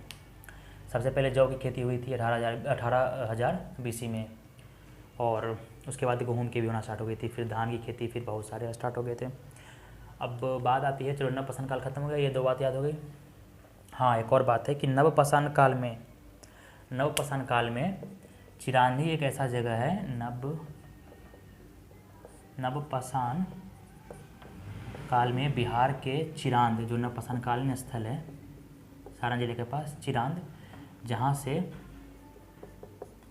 से नवपाषाण काल में चिरांद है, जहाँ से हड्डी के उपकरण प्राप्त हुए हैं, ठीक है। अरे यार हड्डी के उपकरण, अगर क्वेश्चन में आए कि नवपाषाण काल का ऐसा कौन सा स्थल है जहाँ से हड्डी के उपकरण प्राप्त हुए हैं, तो वो चिरांद है बिहार का, जो सारण जिला में पड़ता है। और अगर ये पूछे कि मध्यपाषाण काल में हड्डी के उपकरण प्राप्त करने के कौन कौन से जगह हैं या कौन जगह हैं, तो या तो उसमें महदहा होगा, या तो सराय नहर राय, या दमदमा। अगर तीनों तो तीनों होगा, क्योंकि मध्यपाषाण काल में दमदमा, सराय नहर राय और कहाँ, दमदमा, सराय नहर राय और महदहा, ये जगह से हड्डी उपकरण प्राप्त हुए हैं, और नवपाषाण काल में चिरांद से प्राप्त हुए हैं। बस खत्म, ये नवपाषाण कालीन था, ये खत्म करो। अब स्टार्ट करेंगे ये ताम्रपाषाण कालीन स्थल, जो कि सबसे लास्ट स्टेज है पाषाण काल के, जिसमें तांबा और पत्थर का यूज होना स्टार्ट हो गया था। तो यहाँ पे हेडिंग लगाते हैं ताम्रपाषाण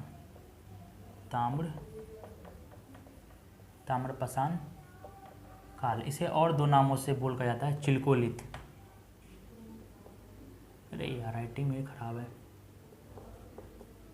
चिल्कोलिथिक age, chalcolithic and chalcolithic, chalcolithic age, ठीक है, ये भी रखना। चिल्कोलिथिक, कैल्कोलिथिक नवपाषाण काल के बाद स्टार्ट होती है ताम्रपाषाण काल, ठीक है। वैसे तो क्रम अनुसार इसे हड़प्पा के बाद भी रखा गया है,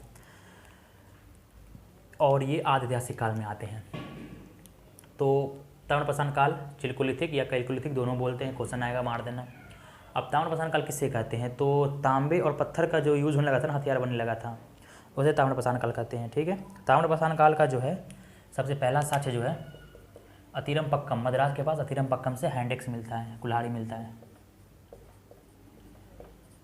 अतीरम पक्कम से तांबे का कुल्हाड़ी मिलता है, ठीक है, तांबे का कुल्हाड़ी मिलता है, और तांबे का हैंड और ऊपर में पत्थर नुकीला सा लगा हुआ कुल्हाड़ी टाइप का, वो हो गया ताम्रपाषाण काल का। तो तांबे और पत्थर का यूज़ ताम्रपाषाण काल। अतीरम पक्कम से तांबे का कुल्हाड़ी मिलता है। लगभग 5000 ईसा पूर्व के आसपास तांबे की खोज होती है, ठीक है, और बाद में तांबे और टीन में मिला के कांस्य बन जाती है। तो कांस्य युगीन सभ्यता जो है वो हड़प्पा है। अब बात आती है तिरपक हो गया। अब आती है कि ताम्रपाषाण काल के जो कौन कौन से जगह से ताम्रपाषाण कालीन स्थल मिले हैं, या कौन से स्थल से मतलब बताएंगे कि ताम्रपाषाण काल का है। तो जैसे कि मैं बताया हूँ डेटिंग से पता चलती है, और मेन बात है ना, चलो स्थल ताम्रपाषाण काल का स्थल देख लेते हैं यहाँ पे पहले। ताम्रपाषाण काल का स्थल, ठीक है, ताम्रपाषाण स्थल कहाँ कहाँ से इसके स्थल मिले हैं जगह। तो एक है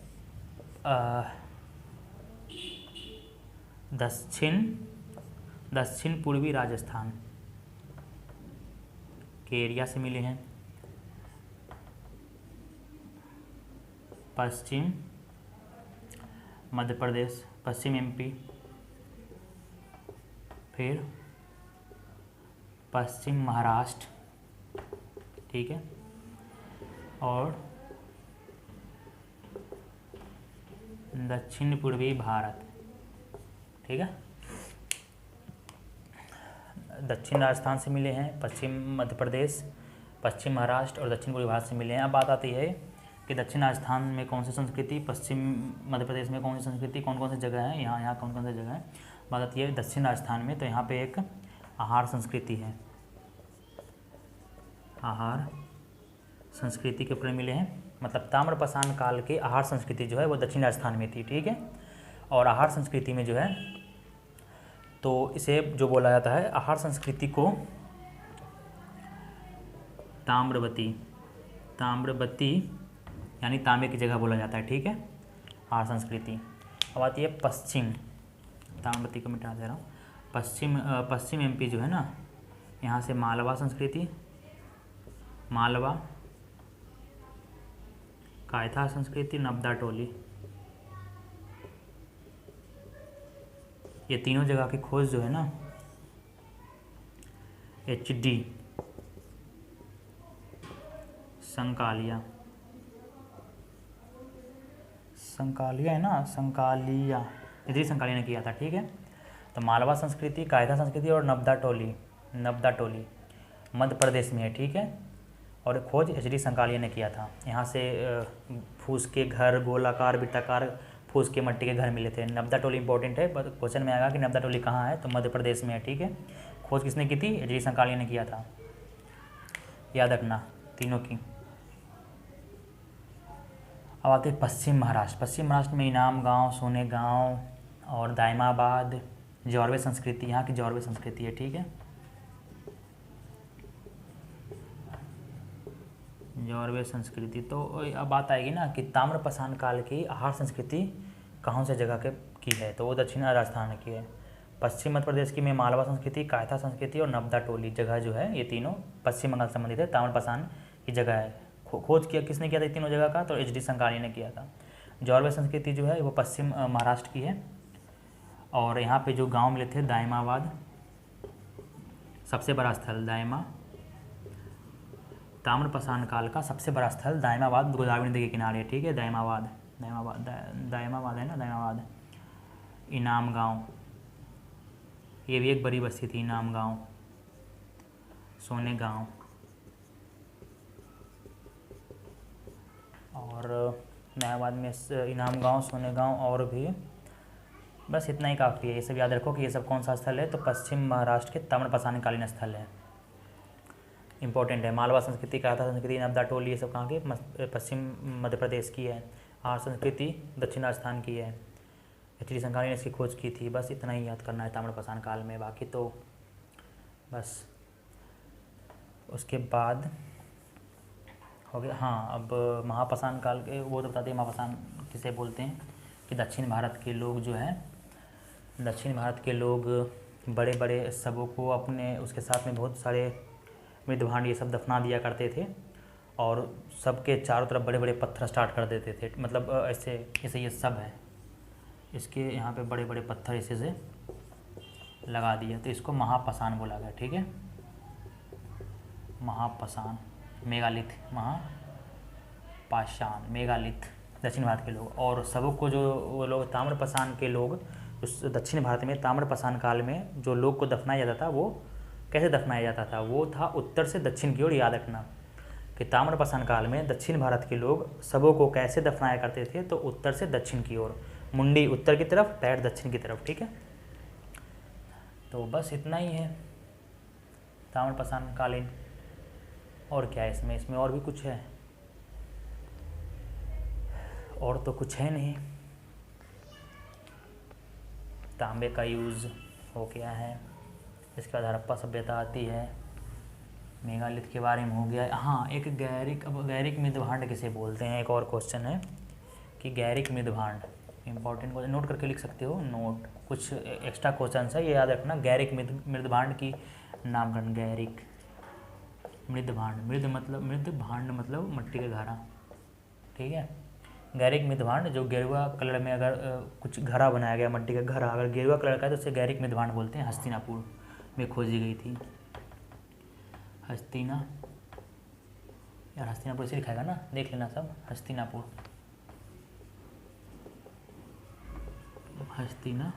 जो हरियाणा में पड़ता है, हस्तिनापुर, यहाँ से गैरिक मृदभांड प्राप्त हुए हैं। गैरिक मतलब गेरुआ रंग का रंगा हुआ मट्टी का घड़ा, हस्तिनापुर से नामकरण हुआ। उसके बाद हाँ, एक और क्वेश्चन है कि भारतीय पुरातत्ववेत्ता, जो इतना सारे पुरातत्व विभाग जो है, इतने सारे तात्विक जो खोज हुई है भारत में, सारे पाषाण काल से लेके सारे पुरातात्विक, उस विभाग के जनक किसे बोलते हैं? भारतीय पुरातत्ववेत्ता किसे बोलते हैं?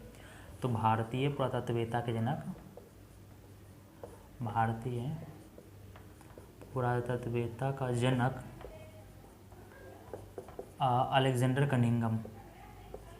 Alexander short form Cunningham, Alexander Cunningham को बोला जाता है। ठीक है, और क्वेश्चन, भारतीय पुरातत्ववेत्ता का जनक अलेक्जेंडर कनिंघम को अब बोला जाता है कि भारतीय पुरातत्व, सब कुछ तो खोज हो गई है, भारतीय पुरातत्विक जितने भी सारे खोज वो किस संस्कृति, किसके अंतर्गत आते हैं? तो ये सांस्कृतिक मंत्रालय के अंतर्गत आते हैं, ये भी याद रखो। भारतीय पुरातत्व जितना भी है, भारतीय पुरातात्विक सर्वेक्षण विभाग, भारतीय पुरातात्विक आर्कोलॉजिकल सर्वे ऑफ इंडिया सर्वेक्षण विभाग किसके अंतर्गत आते हैं? तो संस्कृति मंत्रालय, कल्चरल मिनिस्टर। ठीक है, संस्कृति मंत्रालय के अंदर आते हैं भारतीय पुरातात्विक सर्वेक्षण विभाग। ठीक है, जितने भी सारे पुरातात्विक खोज होते हैं वो भारतीय संस्कृति मंत्रालय के अंदर आते हैं। अब आया है कि भारत में राष्ट्रीय मानव संग्रहालय कहाँ पे है? भारत में राष्ट्रीय मानव संग्रहालय कहाँ पे हैं? तो ये है भोपाल में। इसका नाम बदल के इंदिरा गांधी राष्ट्रीय संग्रहालय कर दिया गया। इंदिरा गांधी राष्ट्रीय या इंदिरा गांधी मानव संग्रहालय, इंदिरा गांधी राष्ट्रीय मानव संग्रहालय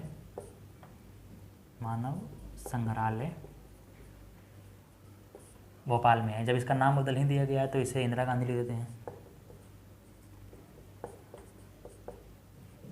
इंदिरा गांधी मानव संग्रहालय भोपाल में। भोपाल कहाँ है सबको पता है, एमपी में, राजधानी है भोपाल में। ये किसके अंतर्गत आता है? तो ये भी संस्कृति विभाग के अंतर्गत आता है। ठीक है, संस्कृति मंत्रालय के अंदर ये भी आता है। ये कुछ इंपॉर्टेंट्स नोट्स हैं जो इसकी याद रखना कि गैरिक मृदभांड जो है वो हस्तिनापुर में खोजी गई थी। नामांकन जो है गैरिक मृदभांड का हस्तिनापुर में हुआ था। गैरिक किसे बोलते हैं? गेरुआ रंग के कलर का घड़ा जो है मिट्टी का, उसे मृदभांड बोला गया है। भारतीय पुरातत्ववेत्ता का जनक कनिंघम, अलेक्जेंडर कनिंघम को भारतीय पुरातात्विक सर्वेक्षण विभाग संस्कृति मंत्रालय के अंतर्गत आते हैं। इंदिरा गांधी मानव संग्रहालय कहाँ है? भोपाल में, संस्कृति मंत्रालय के अंदर आते हैं। इंदिरा गांधी मानव संग्रहालय के पहले नाम था राष्ट्रीय मानव संग्रहालय, जो भोपाल में है। ताम्रपाषाण कालीन स्थल भी खत्म हो गए हैं। जारवे संस्कृति, आहार संस्कृति कहाँ की है, क्या है, कहाँ के लोग क्या करते थे, सारे क्वेश्चन सो खत्म हो गए हैं। पाषाणकालीन प्रागैतिहासिक काल में पाषाण काल का सारा चीज़ खत्म हो गया है, सारा इंपॉर्टेंट क्वेश्चन हो गया है। डिटेल्स में पढ़ो, सारा क्वेश्चन बनेगा। और अब बची है अब आदिवासी काल में क्या पढ़ना है? हड़प्पा सभ्यता, ठीक है, और वैदिक सभ्यता। तो हड़प्पा सभ्यता और वैदिक सभ्यता भी डिटेल से पढ़ेंगे, एक भी क्वेश्चन उसे छूटेगा नहीं। अब इसमें तो कोई डाउट नहीं, कोई भी डाउट हो, समझ ना आया हो तो मैसेज में कमेंट में मैसेज कर सकते हो। और नेक्स्ट वीडियो में मिलते हैं। हड़प्पा सभ्यता क्यों बोला गया, किसने बोला, हड़प्पा सभ्यता को कितने नामों से जाना जाता है, ठीक है, सारा कुछ बाद मतलब बात करते हैं आगे, ठीक है।